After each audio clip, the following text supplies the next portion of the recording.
Hi guys, how's it going? We're doing part 3 of our vlog. We done caught how many Pokemon, babe? We done caught a lot of Pokemon. We're just sitting down catching our breath. It's warm out here and I wore a jacket. Don't be mean, so yeah.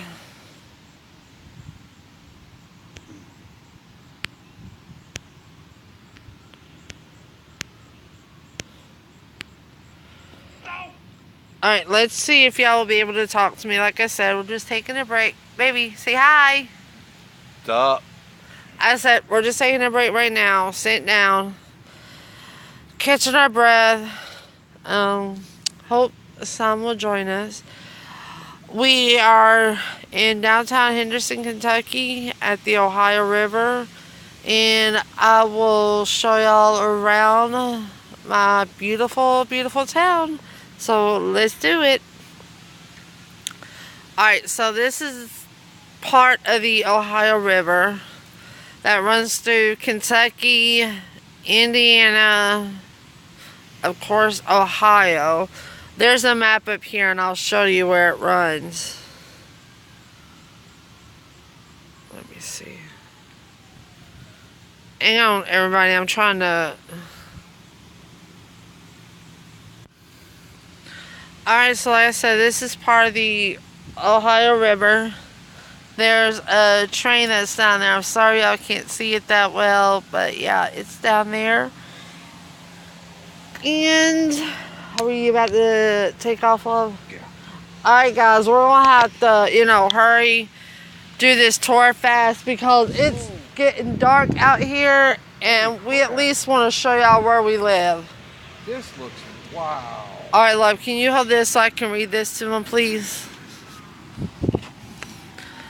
Alright, Commonwealth of Kentucky, Lewis and Clark, and the nucleus of the Corps of Discovery passed by Henderson in November 1803. They were traveling down the Ohio River doing their 1803 through 1806 expedition to the Pacific. Clark had friends here and likely spotted in Henderson, Kentucky. Like I say, guys, we're gonna try to do this as fast as we can because it's looking bad out here and the river will always catch it before anybody else. So we just wanted to show y'all this before it gets too cold, because when it's too cold you don't want to come down here because the water will make the winter colder and it will make your lungs hurt. So you don't want to be down here during the winter. Alright. Here's the Henderson Governors. There's Laris Powell. Powell's opponent in... I can't read that.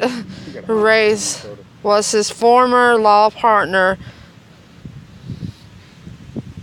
Hey, Mama. Alright, Powell's opponent, Lazarus Powell. John Young Brown. Powell's opponent in the, I can't pronounce that word, race was his former law partner and fellow Henderson Archibald Dixon. Powell later served in the U.S. Senate 1853 and 1896. John Young Brown is right here. In 1891 through 1895 and 1868, Brown was elected to the U.S. House of Representatives, but was denied his seat by Congress because he has served in the Confederate Army. He was reelected to the House in 1873 and was permitted to take office. A.O. Stanley, 1915-1919. With the winning margin of just 471 votes, Stanley elected as governor was one of the oldest races in Kentucky history. Stanley served in the U.S. Senate from 1919 to 1925 and later served in the diplomatic positions under several U.S. presidents. Here's A.B. Happy Chandler. as you can tell, his years. Near the end of his first term as governor, Chandler was appointed to the U.S. Senate in 1939 and was later elected to the seat. He also oversaw the integration of the major leagues when he served as commissioner of baseball. I'm just going to go down here, love. Like I said, it's starting to get dark here. So if I cut it, I know I'm going to give out of breath, Mama. Alright. Father of the Blues. Yes, W.C. Handy was a part of Henderson, Kentucky history. William Christopher W.C. Handy, the father of blues, lived in Henderson from 1892 to 1903. Handy, recognized as the first person to publish the blues, received his calling to create this written record while in Henderson. It was there I realized that the experience I had things I had seen and heard could be set down in a kind of music characteristic of my race. His first tune, originally written for a political campaign, was later changed to the Memphis Blues. Handy went on to write 40 blues songs and about twice as many spirituals. So that's W.C. Handy.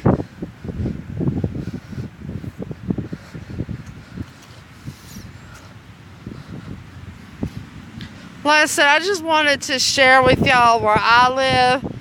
And even though I complain about it, I mean, I'm a Georgia girl. This is a small town to me, but I'll get used to it. Mom was like, hey. John James Audubon in Henderson. In 1810, John James Audubon, the famed ornithologist and painter, his wife Lucy, and infant son Victor, arrived in Henderson after floating on a skiff downriver from Louisville, Kentucky. Audubon loved the frontier spirit of Henderson in the early 1800s, roaming the woods, observing and painting the many species of birds abundant in this area. Few of Audubon's paintings from his time in Henderson survive.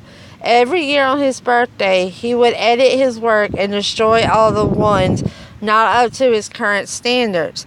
Many of those that he did keep were destroyed when, during a long family absence from Henderson, rodents built a nest in the box where his work was stored.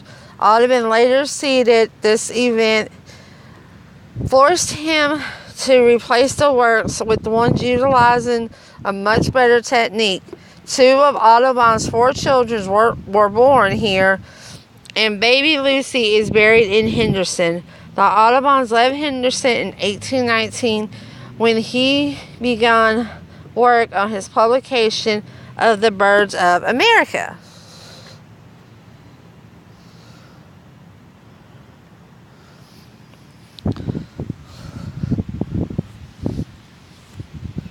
Baby coming?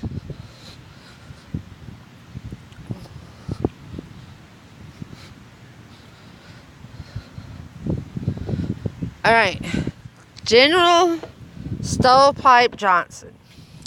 General Adam Rankin Stovepipe Johnson was born in Henderson on February 8, 1834. His boyhood home was located at 100 North Main Street in 1862. Adam Johnson was commissioned a colonel in the 10th Kentucky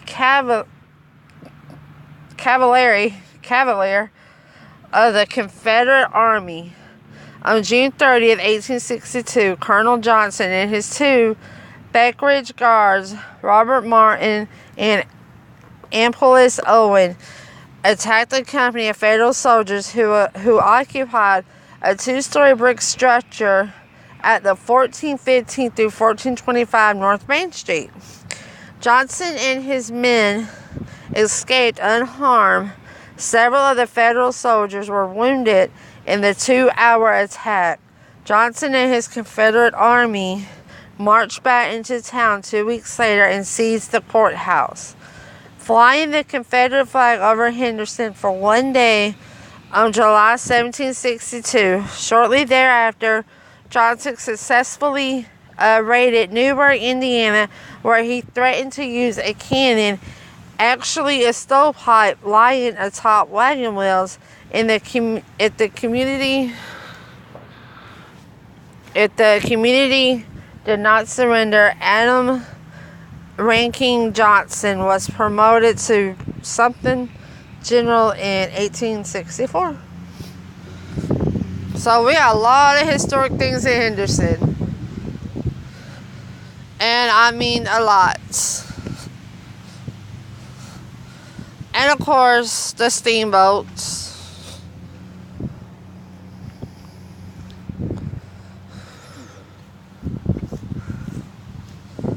And yes, steamboats still pass through here every summer.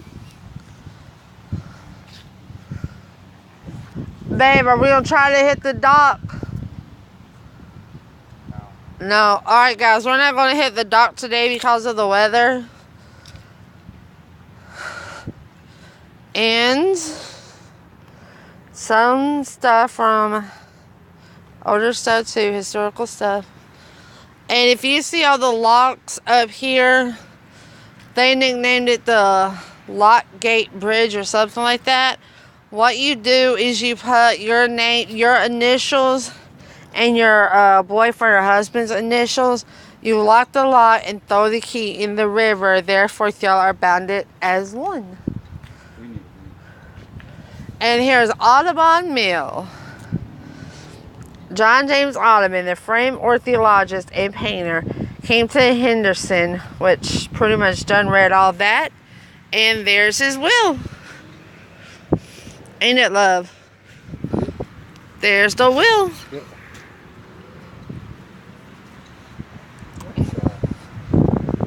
What?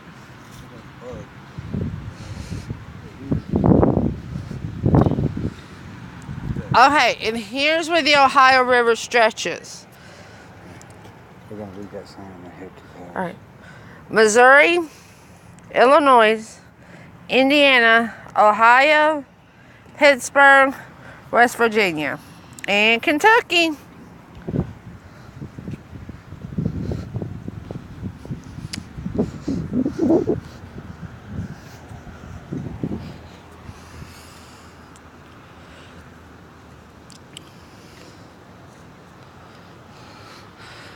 Alright guys, as we can see over there in the distance, all like smoky area, fog area, that means it's time to get our little butts back on home. I'm going to flip this around. I love y'all. We'll see you when we get home. Bye. Peace, love, and happiness. Come here. Bye everybody. Bye.